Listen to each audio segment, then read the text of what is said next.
The baby's cry was so faint it was almost lost in the wind, but once you heard it, you couldn't unhear it. It was a kind of sound that slipped under your skin, quiet and desperate, the sound of life fighting to stay warm in a world that felt too cold to care. And in that moment, inside a warm black car glowing under city lights, a billionaire heard it because his little girl heard it first. "Daddy, that baby is freezing." Her voice was small, trembling, but certain. The billionaire looked up from his phone, annoyed at first, his mind still buried in numbers, contracts, and messages from men who controlled markets and governments. He followed her gaze to the window. Outside, the night looked cruel. Snow drifted sideways in sharp gusts, sweeping across the empty street. The traffic light ahead burned red, casting a dull glow over the frozen pavement. At first he saw nothing. Then he noticed a shape beneath the street lamp. A woman sat on the sidewalk, her back against a concrete wall. Her coat was thin, worn, barely more than cloth. In her arms, wrapped in a faded blanket, was a baby so still it almost looked like a bundle of cloth. But then the baby moved just slightly, and a weak cry escaped into the night. The woman bent over the child, whispering, rocking, breathing warm air onto the tiny face, as if her breath alone could fight the winter. Inside the car, the heater hummed softly. Warm air brushed against polished leather seats. The contrast felt almost unreal. The driver cleared his throat and glanced in the mirror. "Sir, the meeting starts in 15 minutes. The billionaire nodded automatically, but he wasn't really listening. His daughter pressed her hands against the glass, her eyes wide, shining with tears that hadn't yet fallen. "Daddy, please," she whispered. "We can't just leave them." He felt something tighten in his chest, something unfamiliar, something he usually pushed away before it could grow. He looked back at his phone, as if the glowing screen might pull him out of this moment, back into the safe world of numbers and deals where problems were solved with signatures and wires. But the baby cried again. It wasn't loud. It wasn't dramatic. It was weak, fragile, and somehow that made it worse. The light turned green. Cars behind him honked, sharp and impatient. The driver shifted slightly, waiting for the order to move. The billionaire stared through the window. The woman was still rocking, still whispering, still fighting a battle no one else on that street even seemed to notice. People passed by on the far sidewalk, collars up, hands in pockets, eyes forward. No one stopped. No one looked. For years, he had believed the world made sense. Work hard, win, build, grow. Those who succeeded deserved comfort. Those who failed, well, life was harsh. That was how he had explained it to himself.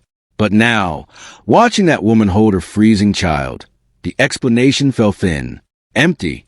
His daughter turned toward him, tears finally spilling down her cheeks. "Daddy, what if that was me?" The question hit harder than any accusation ever could. For a moment, he couldn't breathe. He imagined his own daughter sitting on that sidewalk, shaking the cold, begging strangers for help who never even slowed down. The image felt unbearable, like a crack spreading through something solid inside him. The horns behind him grew louder. Still, he didn't speak. Seconds stretched, heavy and silent, as if the entire night was waiting. Then he heard his own voice, quiet, almost distant, as if someone else had spoken. "Stop the car." The driver blinked, surprised. "Sir, stop the car," he repeated, firmer now. The car rolled to curb. The engine idled softly, the sound barely louder than the wind outside. For a moment, no one moved. The billionaire stared at the door handle, his hand resting near it, but not yet touching. He felt something strange, hesitation, yes, but also fear. Not fear of the cold, or the street, or the woman outside. A deeper fear.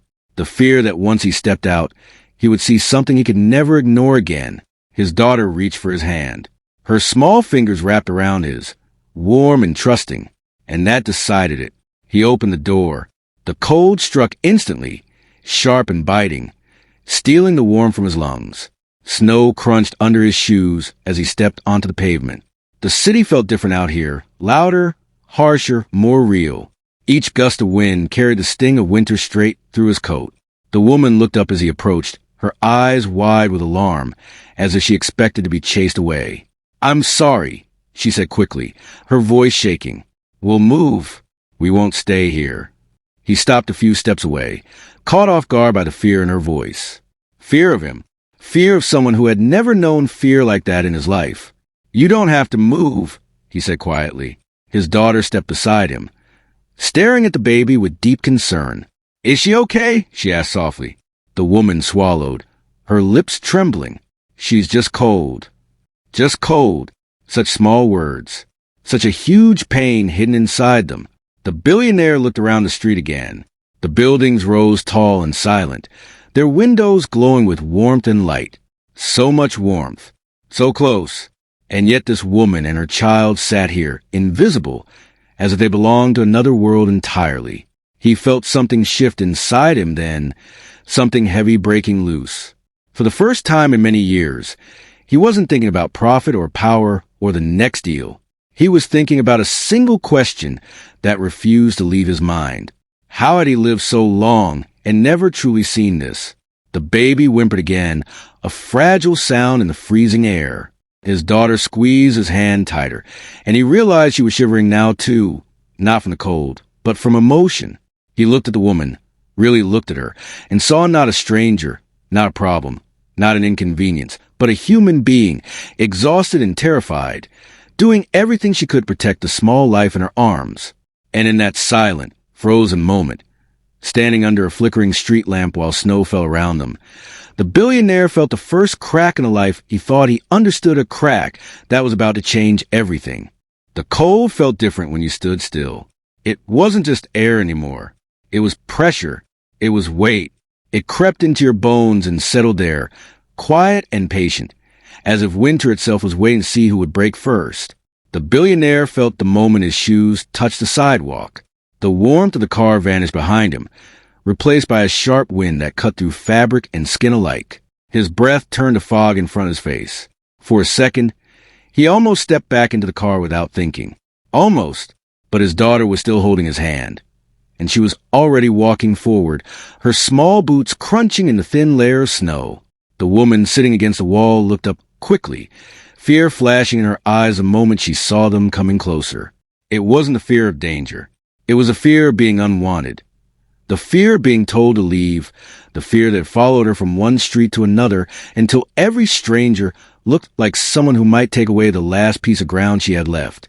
I'm sorry, sir, she said quickly, pulling the thin blanket tighter around the baby in her arms. Her voice shook, not just from the cold, but from exhaustion. We'll move. We won't cause any trouble. The billionaire stopped a few feet away. The words struck him harder than he expected. She thought he had come to make her leave. She thought that was the only reason someone like him would approach someone like her. You don't have to move, he said quietly.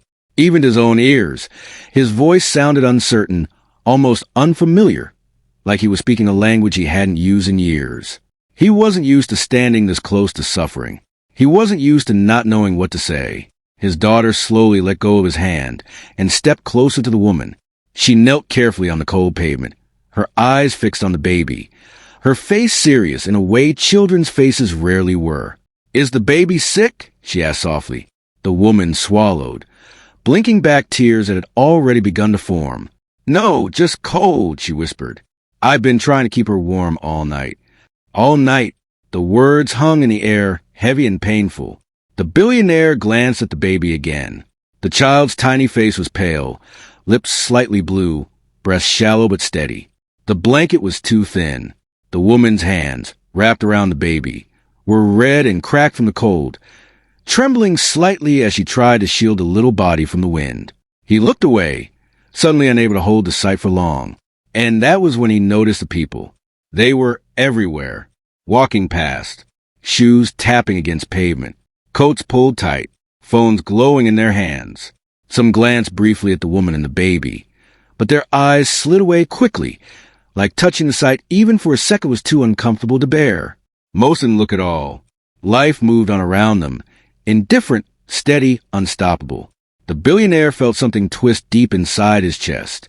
Not anger, not pity, something heavier than both, something closer to shame, because he realized with a quiet shock that settled over him like the falling snow that he had been one of those people, All his life, he had walked past moments like this, in different streets, different cities, different faces. He had seen, but not really seen. He had noticed, but never stopped. He had told himself the same things everyone told themselves. Someone else will help. It's not my place. I can't fix everything. And so he had kept walking, until tonight. Why are you out here? He asked quietly. The woman hesitated. For a moment, it looked like she might not answer at all. Her eyes dropped to the baby, and her voice came out barely loud in the wind. I lost my job, she said. The place I cleaned closed. I couldn't pay rent. Then everything else went. She paused, her throat tightening, as if each word cost her strength she barely had left. I tried shelters, she continued softly. Some were full. Some turned me away. Some said, come back tomorrow. Her voice broke slightly. Tomorrow doesn't help when your baby is cold tonight. Silence fell. The city noise seemed distant now, muted, like the world had stepped back to give this moment space. The billionaire stood there, listening, feeling the weight of her words settle over him. He had negotiated deals worth hundreds of millions without feeling this kind of pressure. Yet now, standing on a freezing sidewalk, he felt something he hadn't felt in years. Powerless, not because he lacked money, not because he lacked influence, but because he suddenly understood how fragile life could be, how quickly a job could disappear, how easily stability could crumble, how a single run of bad luck, a few closed doors, a few nights without help, could push someone from a home to a sidewalk to the edge of survival. The baby whimpered softly, a weak, tired sound. His daughter reached out carefully and touched the edge of the blanket, her small fingers gentle. Her eyes were shining again, but she didn't cry this time. She just looked at him, silently, as if asking a question she didn't need words to say. What are we going to do? The billionaire looked down at his hands. They were warm inside leather gloves.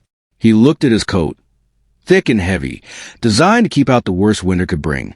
He thought about the heated seats in the car behind him, the warm house waiting across the city, the closets full of clothes he barely remembered buying.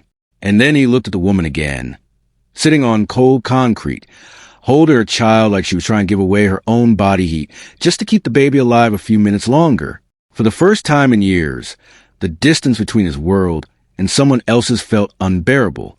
The wind howled louder, sweeping snow across the street in restless waves.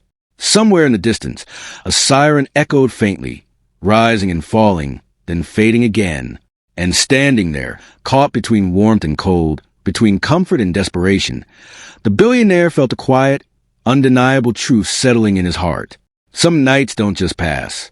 Some nights test who you really are. And he knew, in that silent moment, that what he chose to do next would define far more than just this night. The wind howled louder, rattling the loose metal of a nearby sign. But the billionaire barely heard it anymore. He was staring at the baby, at the tiny hands trembling under a blanket too thin to fight the winter. The sight pressed against his chest, heavy and unavoidable, like a truth he had spent years running from without even knowing it. Then, slowly, without speaking, he reached up and unbuttoned his coat. It was a thick coat, lined with wool, tailored perfectly, the kind of coat people notice in boardrooms and private lounges. It was warm, very warm, and it cost more than most families earned in a month. But in that moment, it felt like just a piece of fabric. He stepped forward and gently draped it around the baby, wrapping it carefully, making sure the tiny body was covered. The baby stirred slightly, then relaxed, the warmth sinking in almost at once. The mother's eyes widened. For a moment, she didn't move, as if she thought the gesture wasn't real, as if she were afraid that if she blinked, the coat and the kindness would disappear. Sir, her voice trembled. I can't take this. The billionaire looked at her, his expression calm but firm. Yes, he said quietly. You can. There was no hesitation in his voice now, no uncertainty, just a quiet certainty that surprised even him. His daughter smiled softly, her small face glowing with relief. But the billionaire wasn't smiling. His face was still distant, as if something deep inside him was shifting, breaking open, rearranging itself in ways he didn't yet understand. For years, He had believed generosity meant writing checks, funding projects, signing papers. But this felt different.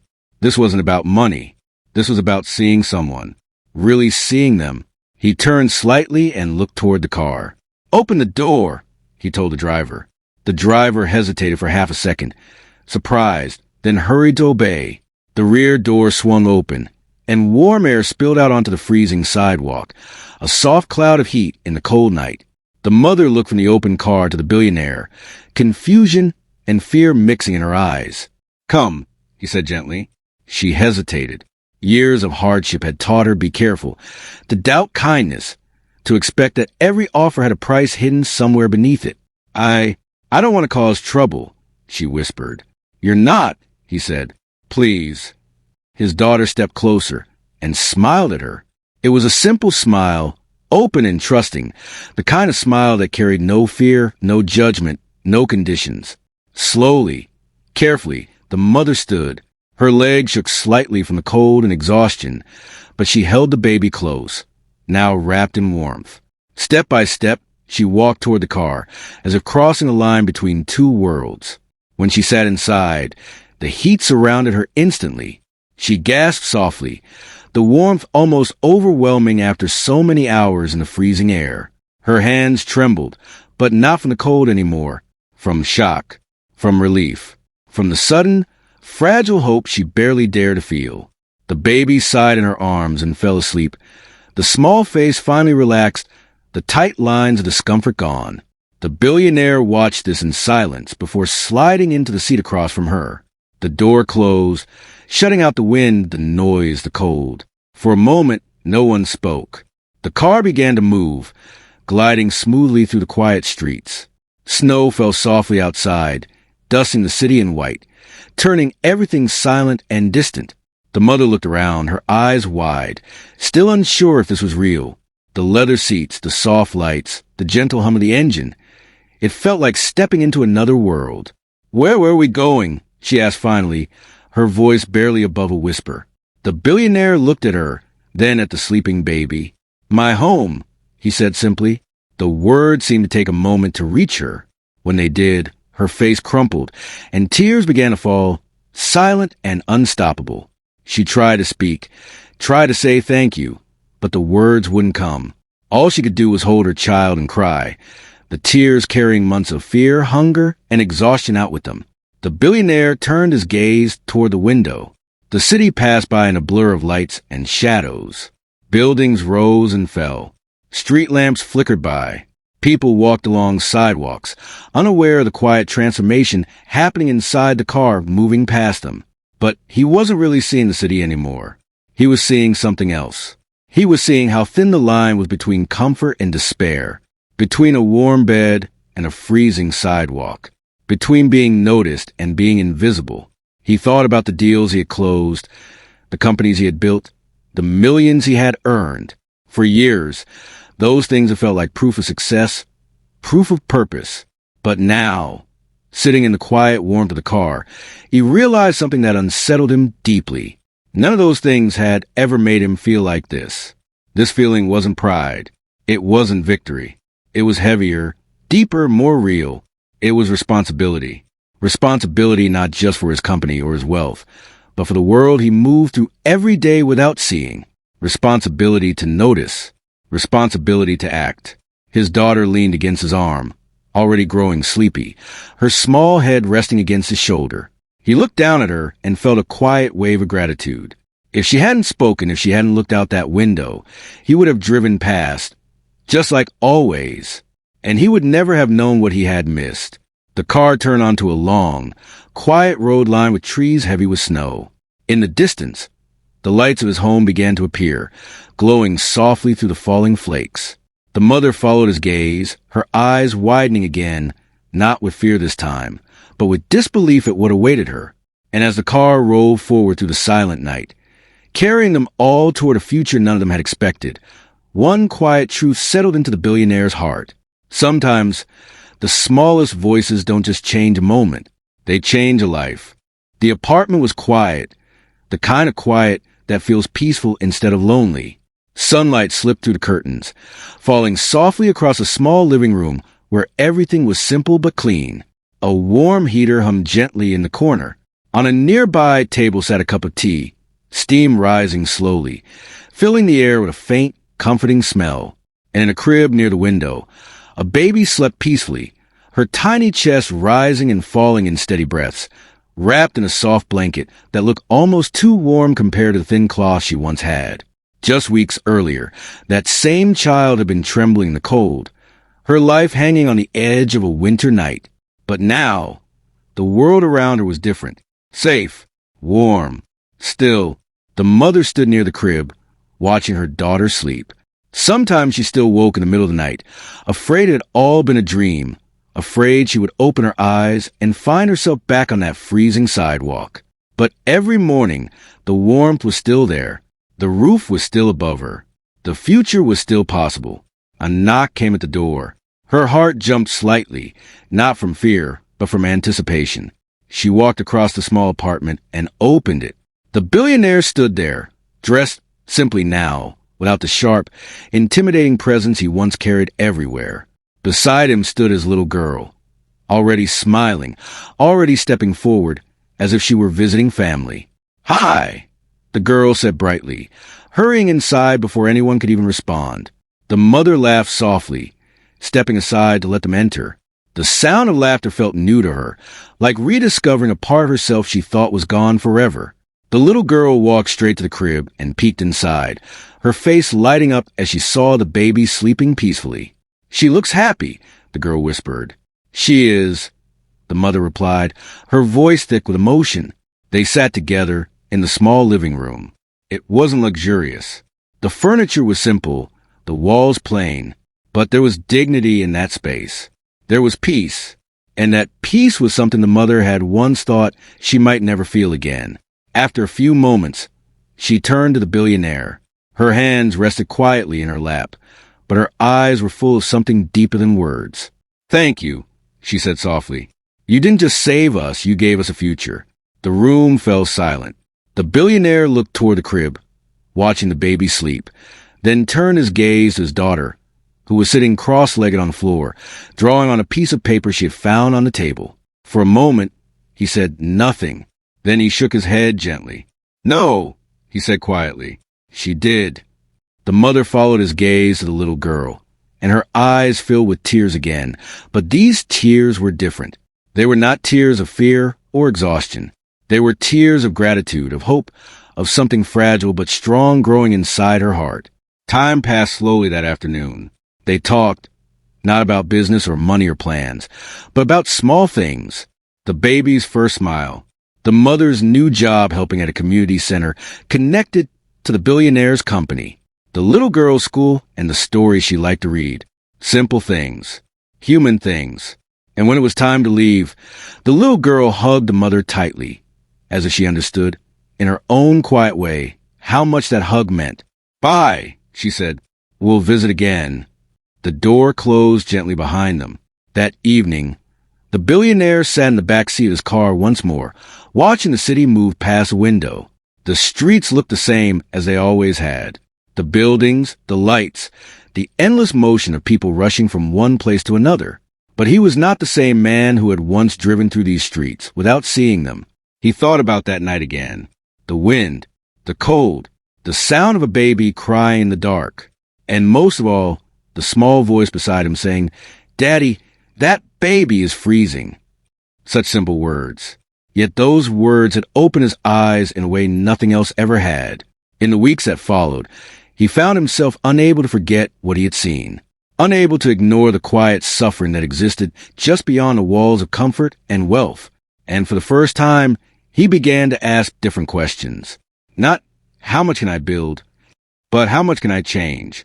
He began funding shelters, not as charity, but as responsibility. He worked with his company to create jobs for people who had been overlooked, people who only needed one chance to stand again. He visited those places quietly, without cameras, without speeches, listening to stories he once would have never heard.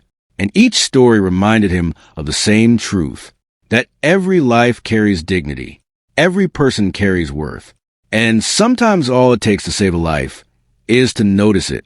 One night, as he sat alone in his study, he looked out at the city lights stretching endlessly into the distance. Somewhere out there were thousands of stories he would never know, thousands of struggles hidden behind silent faces. He realized that wealth had once made his world feel larger, but compassion had made it deeper, and depth, he understood now, mattered more. Because the greatest warmth in this world is not found in houses or cars or bank accounts. It is found in the quiet moment when one human being sees another and chooses not to walk away. And sometimes the voice that changes everything is the smallest one in the room.